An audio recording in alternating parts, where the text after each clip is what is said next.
All right. Now, so the way in which the case was resolved, the United States Supreme Court ruled that states can't attack, right, through its tax policies, a national bank, right? States do not have that authority. So, essentially, you know, if you were to think about what layer cake federalism probably was before 1819, you know, banking law was all for the states and the national government didn't play a role. Well, it had changed a little bit. Maybe it's a little bit closer to a marble cake, maybe, or they just moved that line a little bit. Okay, now the second national bank died on its own for different reasons, but nonetheless, all right, this was an important first step where the United States Supreme, probably the most important thing to get down in your notes, in this particular case, the United States Supreme Court provided Congress with the tools, right, to build an economic infrastructure. Basically, again, giving it the tools to build an economic infrastructure. Immune from state law, immune from state taxes. Okay, now, number two, and again, there's a lot here, but I'm just scratching the surface. The Civil War certainly tested American federalism, right? So again, you had this situation where the southern states decided they could secede from the Union. They could do it individually or collectively. In this particular case, they just decided to do it collectively. And it was up to the national government to decide whether it was going to fight a war, right, and defend the Union, which would include all states at that particular time, or just say, okay, maybe there is a right to secede, all right? And President Lincoln certainly believed in the cause of the former, that is to say, start a war, right? And that's, I'm not saying President Lincoln started a war, but he essentially said, you know, we're going to fight a war to keep the Union together, okay? And in doing so, it's certainly, again, you know how history turned out in the sense that the Union Army won the Civil War. The most important thing is it really did away with this particular question as to whether, even though by war, not so much by legislation, did away with the question as to whether any one state could actually secede from the Union, right? In the sense that, no, national government is a national government, and national government has a responsibility to keep the states, right, together. So again, think about if things had turned out the other way. President Lincoln said, okay, well, if you want to go on your own, you can do that. Very, very different history, probably been a very tragic history. Okay, now, history is what it is, and I'll leave that to the historians. But for our purposes in regard to political science, we realize, right, that we saw the national government get a little stronger after the Civil War, okay? All right, now, here, when we look at the Commerce Clause, and again, you've got some cases here on your outline. We'll go through maybe a couple of them here. Here, it wasn't through war, all right? Here, the United States Supreme Court started to interpret the Constitution in a way that gave Congress more power, gave Congress more authority. All right?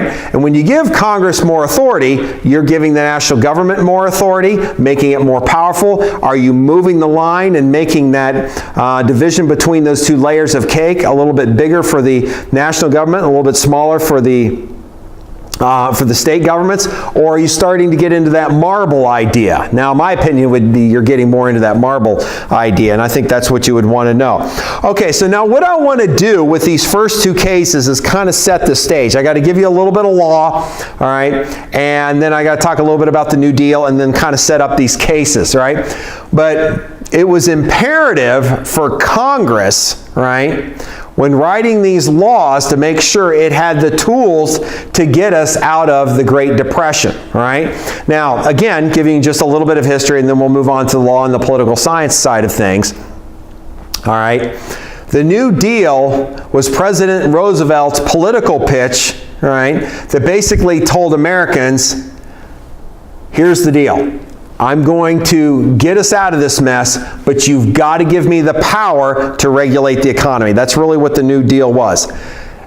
I will take care of you. I'll get us out of this mess, but you've got to give me the tools to run the economy. And that meant running it at the national level, right? And indeed, taking some authority away from the states. Okay? Now, The question becomes, how did this take place? All right. Now I'm going to compact a lot of things, right, together. But the Great Depression, of course, starts in 1929. President Hoover's policies aren't moving us fast enough out of the Great Depression. President Roosevelt, obviously running for office, saw an opportunity, pitches the New Deal, what have you. Okay, wins, landslide, you get the idea. Immediately starts putting legislation through Congress, right, that would give the national government greater authority over the economy. Now, of course, the states didn't like this, and many businesses didn't like this because they saw that this would chip away at their freedom to operate from one state to the next, chipped away at the authority they had under state law, which gave them, you know, frankly, freedom from just about any regulation at the time, and for all sorts of reasons, some good and some bad. Okay, now what I'll do with the time that I have remaining is go ahead and set up the Commerce Clause. All right, maybe I'm just looking at my time here. So what we'll do is we'll look at the Commerce Clause here quickly and kind of set the stage. Okay, now if you look at the Commerce Clause of the United States Constitution, right, it gives Congress the ability to regulate 3 types of commercial activity. All right, first, between the United States government and other countries, and that makes sense, right? That was one of the problems that we had associated with the Articles of Confederation. All right. Number 2, Congress has the ability to regulate commerce between the United States government and Indian tribes. Now, again, that was a much bigger deal then. It's not to say it's not a big deal today.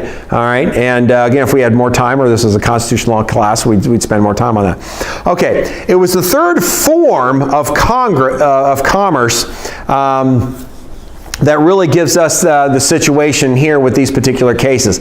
And that is commercial activity across the several states. So again, if you remember from what we were talking about a week ago, going from Maryland to Pennsylvania to engage in business. Again, under the Articles, it was very difficult. Now we're 160 years past that, right, in the Great Depression. So 160 years past the Articles of Confederation, and now we're looking at this. So now what Congress did is that Congress wrote legislation based on the Commerce Clause authority, which Congress thought it had, President Roosevelt thought it had, all right, to regulate commercial activity across the several states. Okay, so again, using the Commerce Clause, right, an enumerated power in Article 1 to write legislation to give Congress more authority to regulate commercial activity across the several states. Okay, now there was virtually no debate as to whether Congress could regulate activity that literally was physically from one state to the next. There was almost no debate there. The question became here is whether Congress could regulate an activity that was wholly within one state, intrastate, not interstate, intrastate, but might have had an impact on interstate commerce.